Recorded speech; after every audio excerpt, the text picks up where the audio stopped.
Hi guys, welcome to painting week 10 with Mrs. Williams again.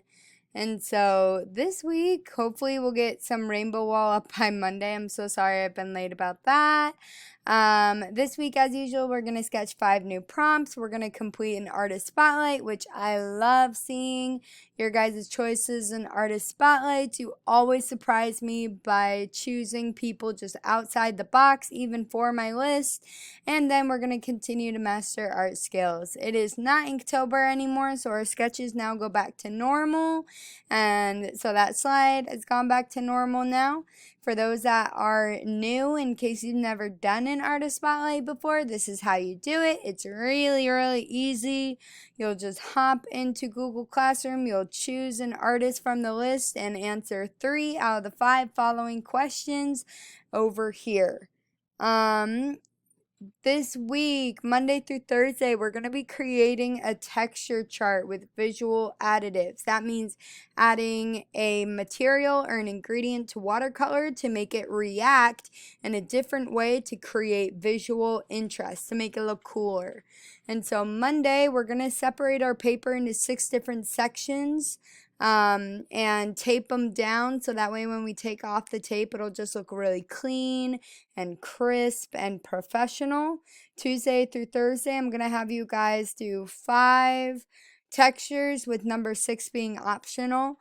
Those textures that are mandatory, as in you have to do them, are the paper towel, the crayon, the rubbing alcohol, the salt, and the plastic wrap.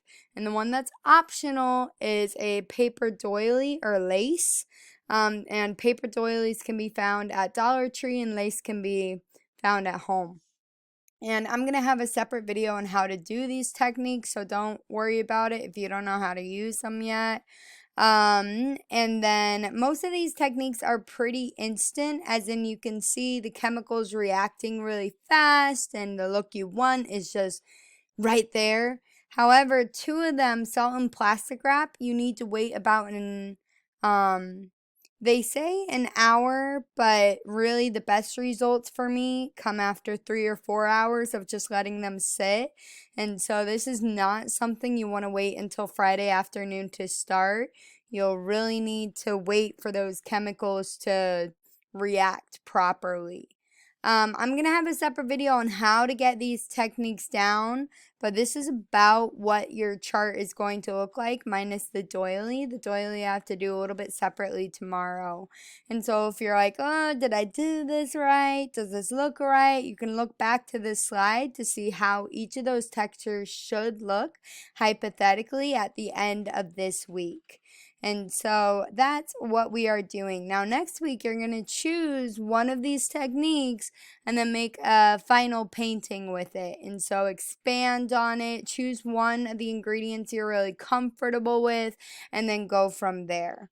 Alright guys, you'll see me a little bit more tomorrow making a texture chart for you guys so you can walk along with me. But other than that, have a nice week.